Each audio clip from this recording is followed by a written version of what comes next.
बच्चों, मैं वीआईसी की टीचर मिस शबाना आज आप लोगों को हिंदी काव्य पढ़ाऊंगी, जिसमें मैं आप लोगों को रहीम दास के बारे में पढ़ाऊंगी।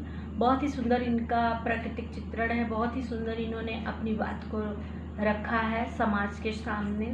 जैसा आप सभी जानते हैं, रहीम दास जी अकबर के दरबारी कवि थे और ये बहुत ही दरियादिल इंसान थे। इन्होंने अपनी सच्चाई, ईमानदारी और सभी बातों को, जो भी कोई इनकी बात है, बहुत ही समाज में सटीक तरीके से रखा।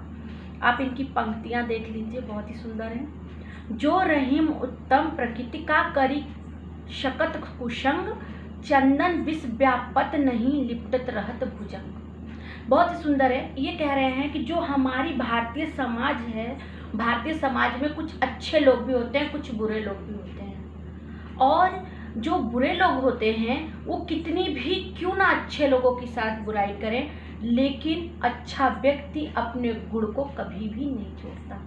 जिस तरीके से चंदन के वृक्ष जो होती है उसमें कितने सर्प लपेटे हुए होते हैं, लपटे हुए होते हैं, कई सांप लपटे हुए होते हैं, लेकिन क्या चंदन अपनी शीतलता छोड़ देती है?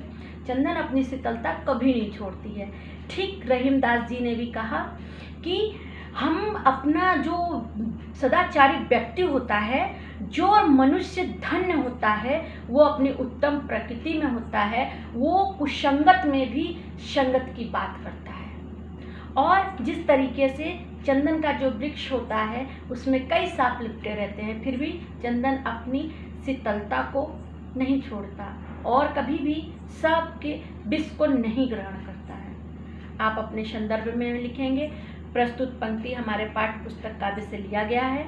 इसके जो रचयिता हैं वो रहीम दास जी हैं। और ये कहाँ से है? तो ये दोहा है इसका शीर्षक। बच्चों, आप इनकी एक दो और अच्छी बातें लिख दीजिएगा। जैसा कि आपको पता ही है कि इनकी बहुत सारी रचनाएं हैं। बैरवे नायिका, भेद वर्णन, रहीम सत्सई, सिंगार सत्सई, मदन नाटक और रास पंचाध्यायी तथा रहीम रत्नावली विशेष उल्लेखनीय है इनका।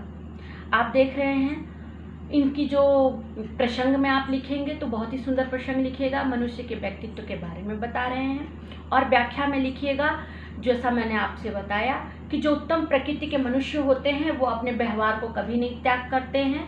वो अपने व्यवहार को समाज में ठीक उसी तरीके से रखते हैं जिस तरीके से वो होते हैं। उदाहरण में इन्होंने दिया कि जिस तरीके से चंदन के वृक्ष में कई सर्प लपेटे हुए होते हैं, लपटे हुए होते हैं, फिर भी चंदन अपनी शीतलता नहीं छोड़ता और विष ग्रहण नहीं करता। बच्चों, आप लोग काव्य का सौंदर्य जरूर लिखिएगा, भूलिएगा नहीं। काव्य का सौंदर्य में आप लिखिएगा कि प्रस्तुत पंक्ति में रहीम दास ने बहुत ही सुंदर वर्णन किया है, ठीक है। और भाषा में आप लिखेंगे, ब्रज भाषा का प्रयोग किया है इन्होंने। और शैली में लिखेंगे, व्याख्यात्मक शैली का इन्होंने प्रयोग किया है। और अलंकार में इन्होंने अनुप्रास अलंकार बताया है, पुनरुक्ति बताया है। और जो इनका रस है वो इस शांत रस का इन्होंने प्रयोग किया है, ठीक है बच्चों। मैं अपनी वाणी को यहीं विराम देती हूँ और मैं आपको अगले वीडियो में